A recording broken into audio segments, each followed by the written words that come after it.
Hello everyone, Lone Warfare, and welcome to my League Starter build guide for Harvest League. I oftentimes get asked what I'm going to be playing for my starter, so I figured I'll put together a quick little guide video for everyone that's interested. One quick disclaimer however, I'll provide an update to this video in a couple of days to update everyone on my League Starter and the progression for it. The POB will be updated with the new tree as soon as possible, so check back on Thursday to make sure you got the Harvest League version.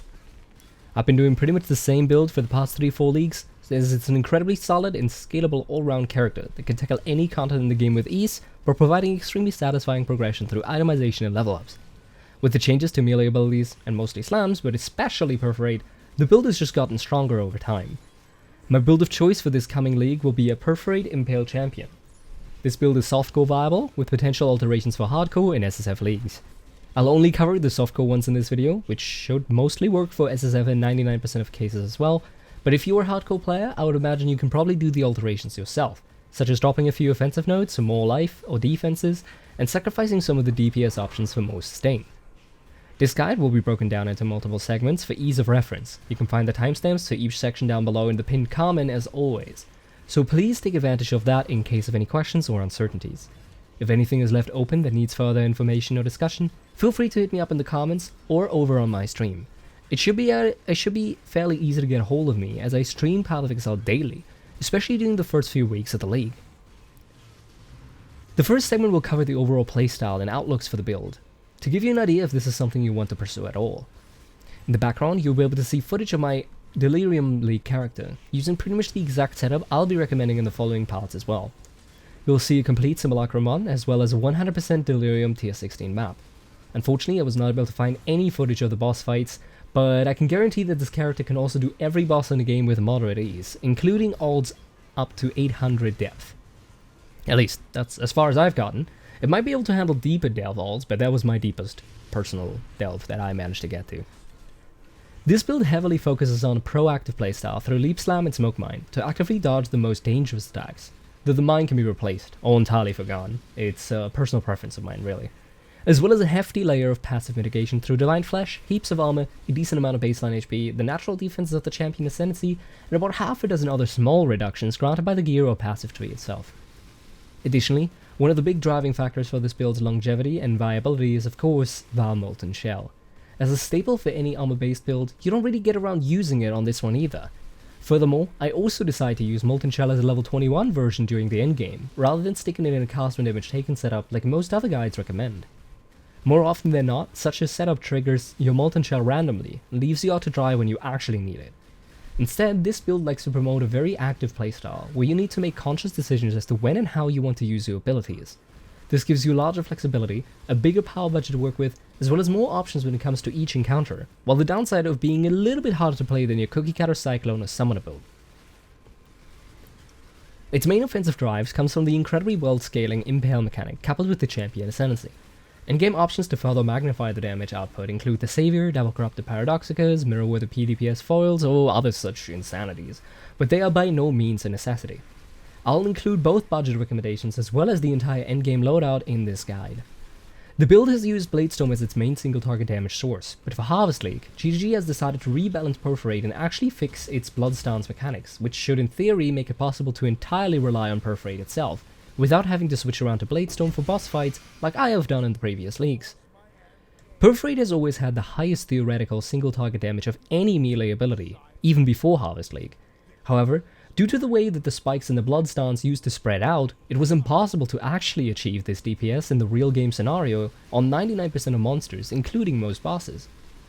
If by any chance this is still not fixed after all, I'll be anointing the video here and leaving another comment down below to make you all aware of Perforate remaining a clear skill instead. Luckily enough, Bladestorm and Perforate, up until this point, use the exact same passive tree and skill gem setup. As a result, simply switching out Perforate for Bladestorm when you intend to go for boss fights is not difficult to do at all, as they also share their gem colors. So even if the newly rebalanced Perforate isn't the single target god that we all expect it to be, this build template will still 100% be viable for you, as it'll just be the same build I've been doing and heavily succeeding with in the past 4 leagues, using Perforate for clear and Bladestorm for single target. As for the must-haves for this build, outside of the corresponding more spikes enchantment for Perforate or the +1 Storm enchant for Bladestorm on your helmet, there is not really a mandatory item that you have to get. Outside of the Divine Flash Jewel, of course.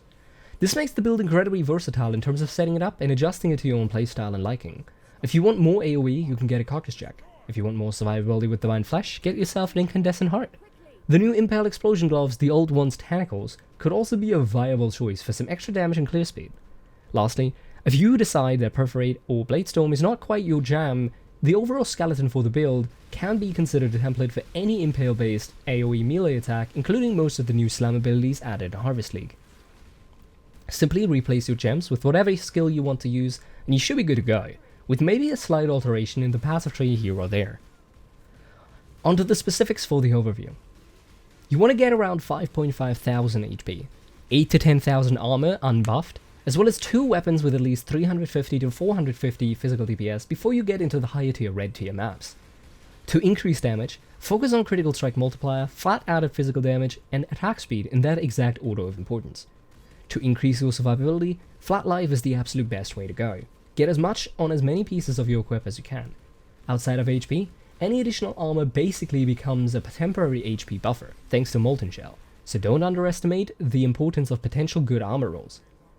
Once you get into the endgame build, you want to focus on getting chaos resistance on your jewelry items, so you can 20% them with the resist catalyst and get more out of each point of chaos res. Chaos resistance always comes at an insane premium, so try to get it done in as little items as possible. One tip here is to get a small cluster jewel with the chaos resistance implicits, and the Bone of Chaos notable, to further increase your Divine Flesh potency. Talking about Divine Flesh, you have to make sure to pick up a Glorious Vanity Timeless Jewel with the Zabaqua name, which will be placed near the point blank keystone. That keystone will then become your Divine Flesh once placed.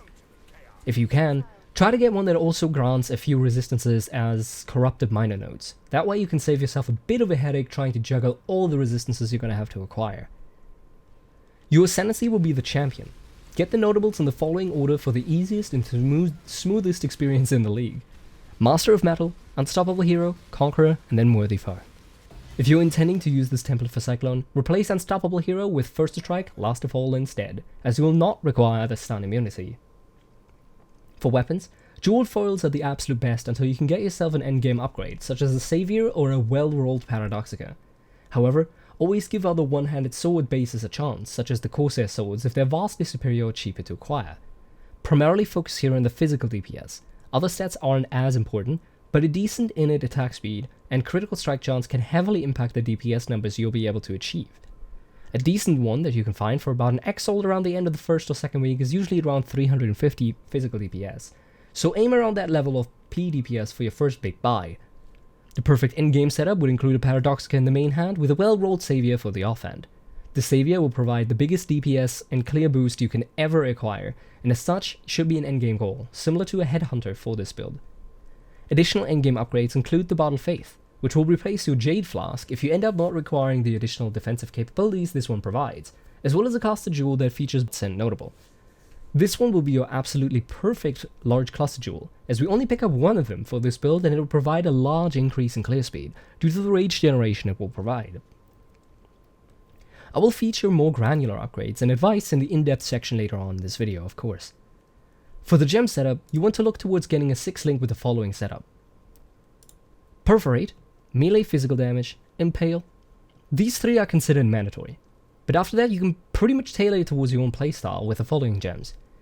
Close Combat, Multi-Strike, Brutality if you are intending to go absolutely 100% physical damage, Pulverize if you require AoE, which is probably recommended, and Fist of War if it turns out to be any good. Additional 4 links include your Leap Slam setup.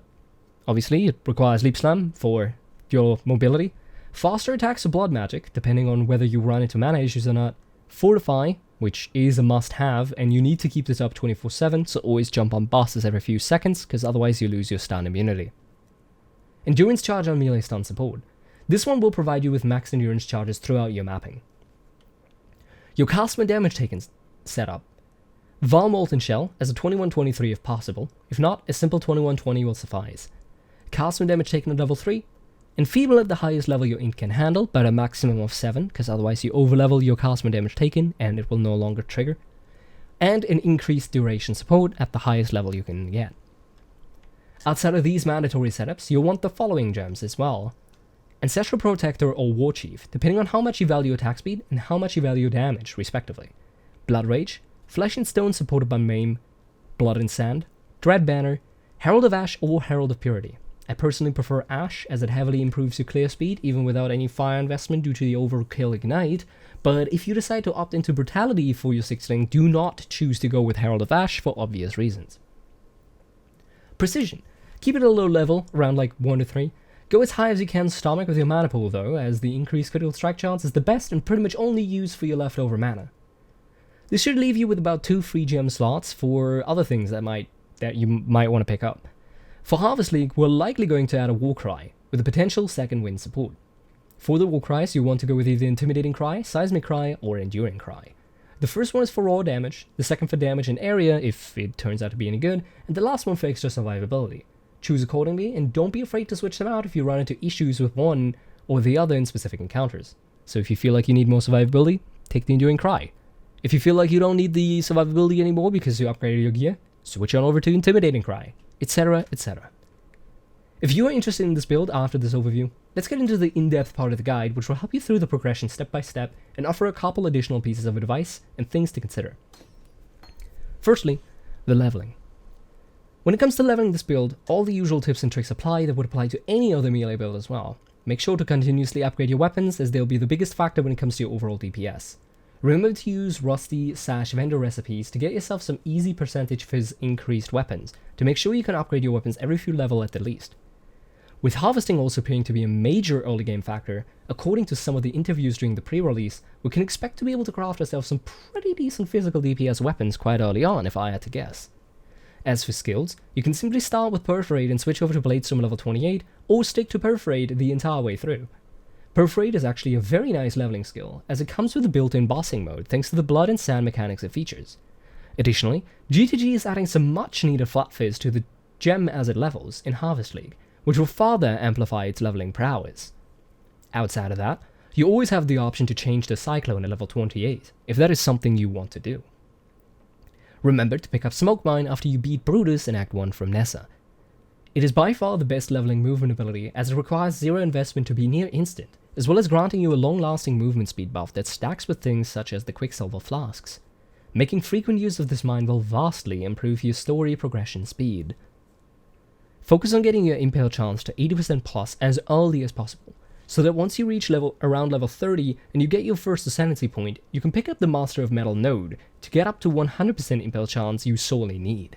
This will effectively carry you throughout your entire leveling process by simply having Master of Metal, together with the Impale support gem, the Dread Banner, and your weapon upgrades every once in a while. This setup should provide enough damage to soften up the blows that melee leveling often takes by not finding good weapons frequently. Of course, I'll be providing specific POBs for level breakdowns, such as getting around level 20, 32, 40, 60, 80, and 95, to give you a rough idea of what you should be aiming for on your passive tree. However, do be aware that these are just guidelines for you, and you should 100% diverge from them if necessary, aside from the Impale nodes and the Ascendancy points. If, for example, you find an absolutely incredible one-handed axe early on, don't get any of the sword nodes until you've taken everything else, as they'll simply be wasted during the leveling process if you're using that axe. Furthermore, if you require stats, make sure to pick them up as well. You can always get yourself some regret orbs later, and redo small parts of the tree or even entire swathes of it once you finish the story. Simply focus on getting through the leveling process as soon as possible, by any means necessary. Getting through the early game late progression once you've beaten the story. First and foremost, make absolutely sure you get your resistances capped through any means necessary.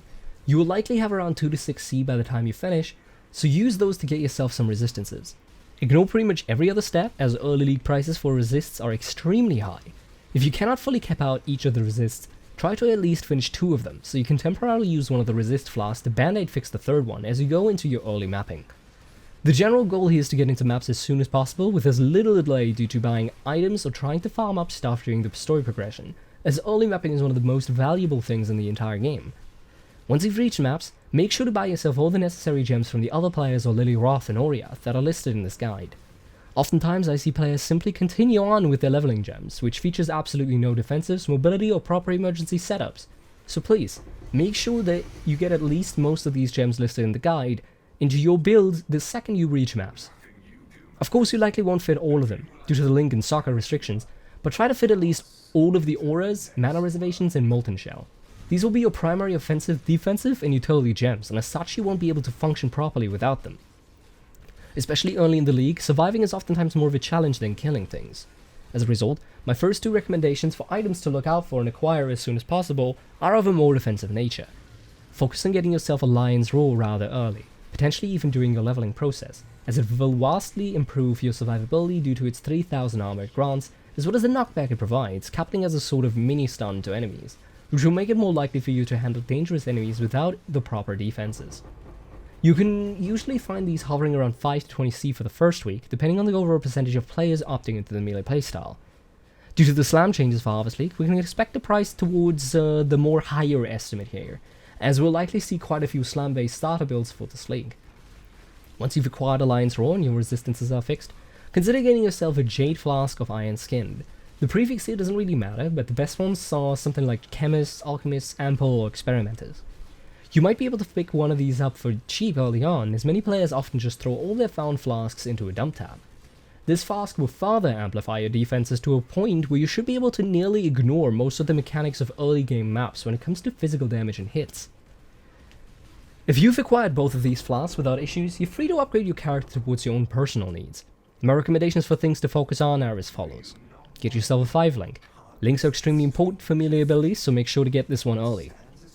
Continuously upgrade your weapons through either finding them, buying them, or potentially picking up some unique weapons such as the Arnsmite, Dreadbeak, or the Skewer.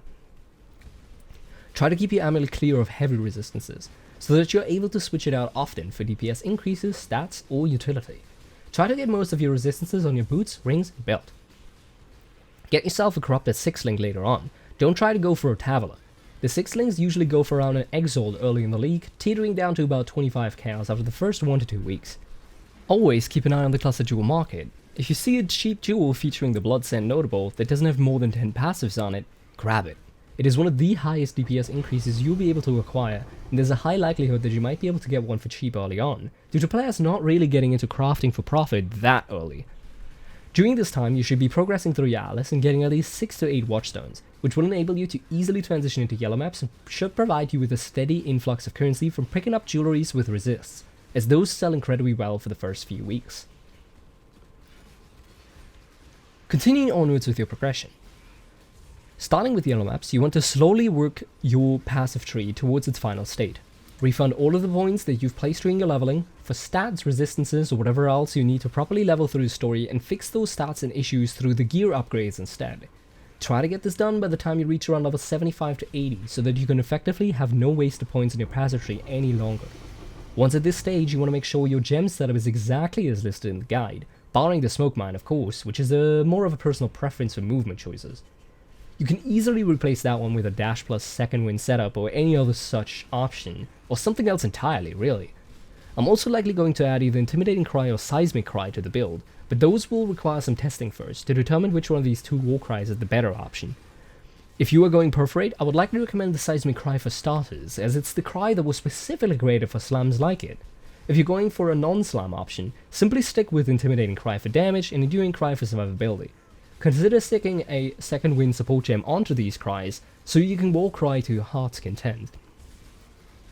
At this stage, you'll also want to make sure that you're taking advantage of the new Harvest League mechanic, and you build up your garden to increase the tiers of seeds and ultimately the tiers of your crafts that you can be able to acquire. Use these crafts to upgrade your own gear, but also focus your mind towards potential profitable endeavors early on, such as adding additional resistances or flat life rolls to jewelry. Jewelry is extremely popular and extremely expensive early on. Simply having high resist on a ring will net you upwards of like 30 chaos, and should be fairly easily achievable with the new crafting options provided in the Harvest League mechanic. Additionally, focus your efforts on June's, Zana's, and Nico's master missions early on. June in order to potentially get a quick mastermind kill for the potential of a large jackpot drop, or even a Paradoxica, which will be one of your endgame DPS options. Zana in order to easily and effortlessly advance your Atlas and finish up your map completion. Always remember to also check her shop, of course. She resets it every time you do one of her missions. And lastly, Nico, in order to push your delve downwards and unlock fossils and resonators early on for early league crafting purposes. While Delve might not be too popular next league due to the way that Harvest interacts with it, which is, like, none at all, really, it will always be a solid option to make some quick currency and bolster up your hourly experience rate. Around this time, you'll also want to pick yourself up some cluster jewels, if you haven't gotten them already. For the large cluster jewels, there's really only one notable to look for at the moment. GGG has announced that some were rebalanced and new ones were added, so I'll update you with the update video on my cluster jewel choices. If you can, try to get Blood Scent on the large cluster jewel as mentioned earlier.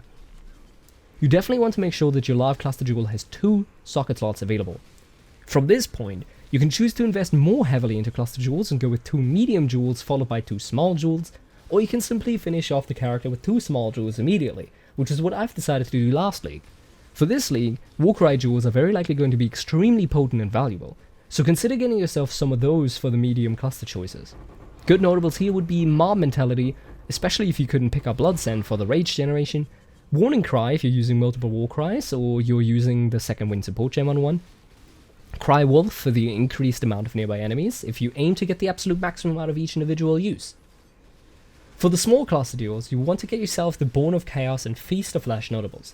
The first one granting you increased maximum chaos resistance, which you'll be relying on during the endgame for a lot of your passive mitigation. The second one granting some additional HP and life gain on hit, which is always a welcome quality of life improvements for all melee builds. Once you've acquired all these items and you've reached about level 80 to 85 with 12 plus watchstones, you should also make sure that you finish up your Eternal Lab and unlock every notable for your Ascendancy as listed in the overview segment earlier in this video. Towards the end of this progression stage, you also want to slot in your Timeless Jewel and acquire your Divine Flesh Keystone, which will mark a huge increase in your survivability going forward. Make sure to fix up your chaos resistances at this point with jewelry if you haven't done so before. Remember to use the resistance catalyst to get the most chaos resistance out of every piece of jewelry you acquire. Those 20% increases really add up. Lastly, the endgame progression is all about maximizing each equipment slot's value for you and putting the last finishing touches on the build. For weapons, you want to aim for a 400 to 450 physical DPS jewel foil or a paradoxical for your main hand. Try to aim for the absolute best you can get, as this one will be your main damage source in the endgame. In your offhand, there is really no other choice but the Savior, as it's the single best weapon in the game for any dual-wielding melee that doesn't trigger it. Up until the point where you can acquire a Savior, of course, just slot in a jeweled foil or a paradoxica. For your armor, you want to look towards a Crusader Hunter or Crusader Elder Astral Plate, with the killed enemies explode in either plus base crit chance to attacks, or 11 to 15% of physical damage taken as chaos damage instead. Depending on if you value more DPS or survivability, of course. The Explode chest piece will not be necessary if you're using new unique gloves, the Alt One's Tentacles, or are happy with your current level of clear speed. You can instead opt for a Hunter/Elder chest piece for the increased maximum HP. On your boots, you want to get yourself the Tailwind on Crit mod, which is part of the Hunter influence. There's a ton of different mods you can combine with this one, but the Tailwind is one of the only mandatory ones, so you can focus on that one primarily. Choose whatever secondary influence mod looks the best to you and just roll with it. Elusive is usually a good choice for any character, so that is what I usually go with myself. Your helmet can be anything that features the correct enchantment for your ability. I personally am very partial to the Stakanja's head. Even though it isn't the best possible choice by any measure, it is a very cheap and incredibly effective one. It fixes up a lot of your stat issues by giving you a ton of dexterity. It features a great life roll, and usually is fairly easy to find with the right enchantment for a moderately reasonable price, no matter what enchantment you're looking for. Alternatively, you can craft yourself an Elder Helmet with the nearby enemies take increased physical damage suffix modifier. Outside of that, aim for high life, some stats, and most of all, resistances. For the rest of your gear, you can really go with whatever offers the best options for your particular playthrough.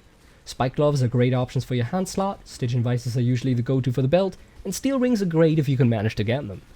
Once you've acquired all of these items, you'll be about 50 to 100 exalts deep into the character, which is likely not what most players will be investing on it. However, if you've made it this far into the character, I can promise you that it will deal with any challenge in the game with ease. If you do not spend this much on a character, don't fret, for this character works just fine with any of the previous levels of progression mentioned in the video. Simply upgrade the character incrementally as you go through your mapping process, and stop whenever you feel like you're done with the character and want to experience something new. The endgame options presented here are simply to give a guideline for your final upgrades, and for the few people that will want to get this character to its absolute best state. To get a character to this state, it usually takes me around 2 to 3 weeks. I am not the most efficient player, nor do I focus heavily on grinding or doing the most optimal strategy, so you could very much get it done a lot quicker, especially if you decide to play very effectively during the first few days of the league. And with that last segment wrapped up, this will mark the end of this guide. I hope this video was informative and you learned something from it that you can apply to your own game.